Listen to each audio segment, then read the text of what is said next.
Darkness comes swiftly in the long night moon of December. At the end of this 21st day of the month, this shortest day of the year, this time when, in other ages, men lit bonfires to strengthen the expiring sun, the silver strand faded rapidly from sight. Picture yourself standing with us in that gathering dusk. The evening mist increases. The low rumor of waves sweeping across sand is in our ears. My wristwatch ticks on. Its hands touch 6:20 p.m. The year has reached the instant of the winter solstice. In that moment, the northern hemisphere leans farthest away from the sun. A season dies, a season is born. We took one breath in autumn, the next in winter.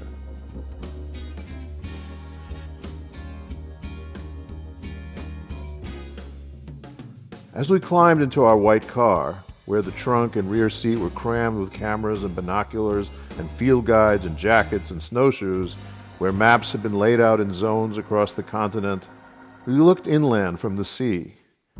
Before us stretched all the unguessed experiences of 20,000 miles of wanderings. A new season extended away, untouched, a book of blank pages, to be filled with the events of successive days. The zigzag of our eastward path would carry us from this far southwestern corner of the land to the far northeastern corner, above Caribou, in Maine. It would complete that web of trails that our passage through the Four Seasons was tracing on the map. Traveling east through lengthening days, we would experience all the wild diversity that comprises the North American winter. There are seasons within seasons. Winter is 100 seasons in one. We would observe it in the desert, in the mountains, on the plains, along the Gulf Coast, and in the North Woods. We would see it in a land of kit foxes and green jays, white squirrels and giant beavers. And for me, the wandering freedom that lay ahead took on added appeal because it would be shared by the finest of all companions for any season of the year.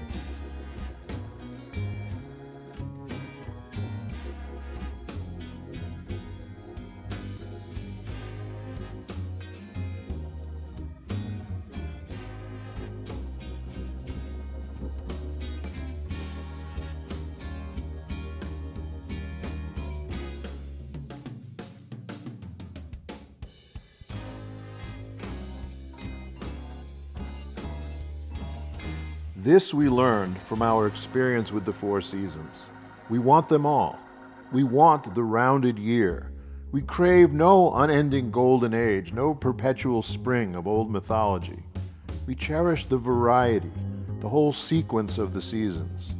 In truth, as William Brown wrote in the 17th century, there is no season such delight can bring as summer, autumn, winter, and the spring.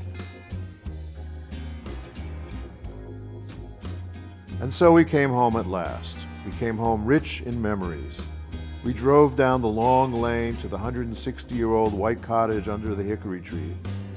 We unlocked the door in spring that we had locked in autumn. We found calendars of another year hanging on the wall. That evening, with logs blazing in the great fireplace, we watched the darkness fall beyond our window panes. It seemed the final curtain descending at the end of the completed whole of the eternal drama of the year. Another spring is coming in as these words are written. The white magic of another winter is gone. Another night is falling over our woods and fields and ponds. I switch on the lamp above my study desk. Its soft light falls on typed sheets of field notes, on marked maps, on odds and ends, mementos of our winter travels. I am nearly at the end of that self-imposed task that for more than 2 decades has been my work and my relaxation, my livelihood and my diversion.